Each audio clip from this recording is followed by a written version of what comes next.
welcome to North Macedonia and welcome to Ohrid for the Prespa Forum. It gives me a huge pleasure to see you in such high numbers, in spite of everything, and especially to see you here in my constituency, where both Ohrid and Prespa belong. So this will be a huge boost to the return to normalcy and to the return of tourism, which is an important part of our economy, and an area where a lot of women also earn their money. Let me say that I'm really happy to see a big crowd coming up at 9:30 in the morning for an issue of women, peace and security, although I wondered whether half of the room is filled with people coming from the Ministry of Defense. Thank you for joining us.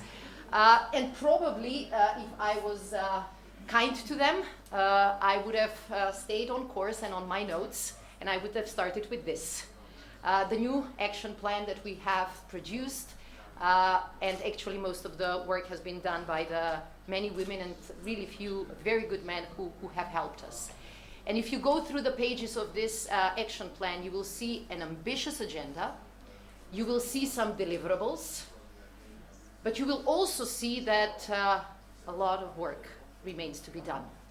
And because I do believe that women, peace and security, or generally women in decision making, is such a lively, emotional and controversial issue, please forgive me for not sticking too much to my notes. They have done an excellent speech, but I've met several people today that have triggered me to a bit stray. We have to say that gender equality, women, peace and security have become part of our world of political correctness. And that's great, because 20 years ago when I started politics, this was not the case. When I was first elected in parliament, it was really a very lonely place for women, especially for young women. And I'm sure that it's difficult for young women today as well, but it is not so lonely, and it is not an area where you have to hide being a woman and having a slightly different view. So things have changed, and I'm really happy for this, and we have a lot of women and men to thank for this. But I do believe that we undermine the fact that this is, for certain segments in our societies, so I'm not talking about North Macedonia, I'm not even talking about the Western Balkans, our even European societies, this for some people is still a very controversial issue. And because it is emotional, and because they tend to put a lot of emotions in the fight, I do believe that we should do the same. And that we should talk even today about the tears and the blood behind your struggles and behind our struggles. And this is why I will, as I say, leave a bit sometimes the necessary administrative language of women, peace and security, because of the diplomatic nuances, because of the negotiations between the countries. And being a minister in a country, especially a minister of defense, I can speak more openly about certain issues that are still a problem. And I do believe that the great value of the resolution that was a UN resolution and picked up afterwards by NATO as well, was to strengthen two important messages. And the first important message was that women can have something to add in the discussion about peace and security. They can make a contribution. And this is not about just the quotas, which are very important, and this is not just about the numbers. It is about the different habits, the different, I might say, qualities, the different style that we bring to the table. And I would like to use two examples, at least based on my experience. And I'm sure that knowing many of the women here, each and every one of them can tell you a number of stories. I have been elected a Minister of Defense back in 2017, and this was in many ways the first woman, the first one after a long period of time coming from a more progressive party. Probably this is why they chose a woman instead of a man.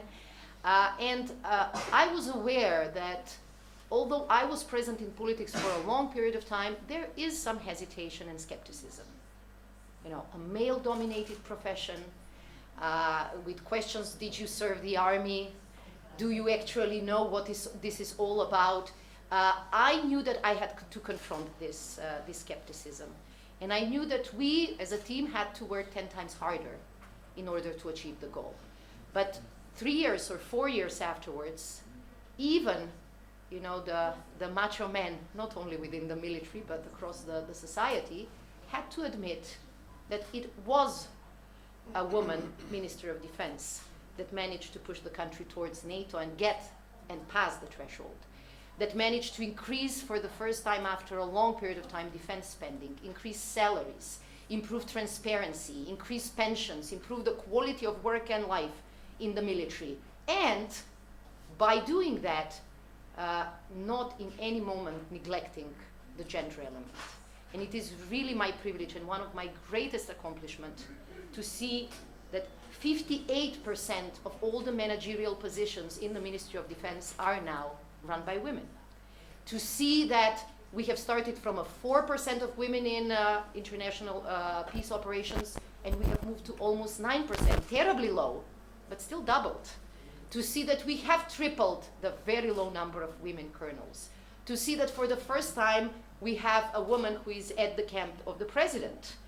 And that these women spread the message. And that our role is not only, each one teach one, it's also each one help many. And I really believe that this is our goal as leaders in the different fields, but especially in the defense and security field, which is seen still as a no-go zone, as terra incognita for many women.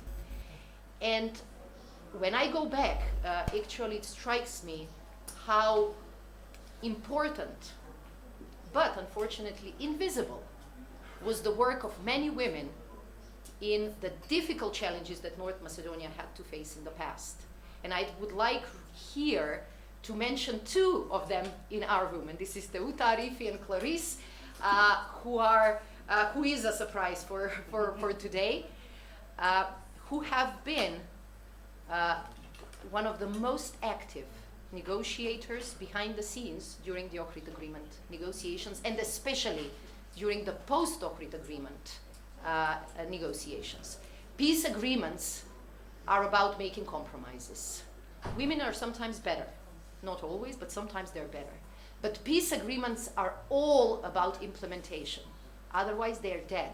And then we mention them as one of the many failed attempts. It was with the work with these two women that we have made some of the impossible things possible. And I say this is probably why women are sometimes less visible in the negotiations, because we are the silent workers. We try to be invisible and contribute because we believe that our work will be done better like this. We have spent numberless days and nights, partially because it was less suspicious when two women negotiate, partially because we were focused on the results. But it was these two and then three women who helped create the first really wide coalition after our conflict in 2001. Then we delivered it to our bosses, party bosses, and said, now you can shake and seal the deal. But this is probably the first time that we are speaking openly about this. And it has been the work with Teuta on the university, on the usage of symbols, and Clarice on practically everything that was post-Ohrid that made Ohrid Agreement one of the few really successful, and now we can say sustainable peace agreements. So I would like to urge everyone to think about these issues. In the course of the last 20 years, we have concluded, I think, 3 big political agreements that required a lot of negotiations. I have participated in 3 of them, unfortunately. This is why I look older. This is why I'm more tired. But I do believe that with more women on the table, we would have been more efficient and our agreements would have been more sustainable. And if you allow me, I have mentioned that most of us were very invisible during the agreements. I actually now know why this was the case. And this brings me to the second issue that I believe the Women, Peace and Security Resolution is all about. And this is that violence is still an issue. And all of us present at conferences in high-level political parties, I think we tend to overlook the problem. I think we believe that we have moved past this issue. in my view, I think that especially with present technology and social media, this is becoming the new hurdle and the new obstacle for women, especially those that have used some of our experience to become a bit more courageous. Online violence and online cyberbullying for women is becoming a force that will destroy all our efforts and all our achievements if we don't deal with this. And I think this is a good opportunity to call for more international cooperation to deal with this issue. I think that I have had some numbers, like 41% of women that experience cyberbullying have fears for their personal safety. 24 have fears for their family safety. Women are 27 times more likely to experience online harassment than men. So it is structural. And it is oriented not only towards unlike-minded individuals, which is what we see very much on social media, but it especially targets women who have dared to have a more active role in society. And this is a problem. We have spent 2 decades convincing women and men that it's okay to have a woman by the table. Now, with this trend, we are discouraging everyone to even try to be more active. It is a structural violence not only because it targets women disproportionately more, but because it is directed towards all their traits to have a view, to have a position, to be opinionated, to be sometimes aggressive, to be sometimes headstrong. And practically it tells them that they need to abandon the space. Internet is the debate place of our world, especially for the young generations. If women decide to withdraw, and they will if we don't do something about this, they will lose their influence, they will lose their voice, they will lose their power. And this is why I will urge you to look at the documentary that has been played, I think, somewhere in Europe, probably in Belgium. The title is so full of ugly words, I don't dare quote it with the camera on. But it was an eye-opener even for me, who has suffered cyber violence. But I would tell to my colleagues, just don't read the comments. And I thought that's a recipe. But what I have discovered that especially young girls who live on internet, like their generation, their only response is withdrawal. And when I say don't read the comments, it actually says don't comment on the comments, which means I'm withdrawing, which means that even with a history of political fighting and security issues and security concerns, even I am more inclined to withdraw. So I will end there with a quote from that documentary, highly recommended once again. One of the women said, they tell us it's only words, but what we actually hear is that it's only women. And this is why I think it has to be women that will start this discussion and place it in the format of women, peace and security, because I do believe that we need to inject the agenda with new challenges, with new territory, and unfortunately with the new obstacles.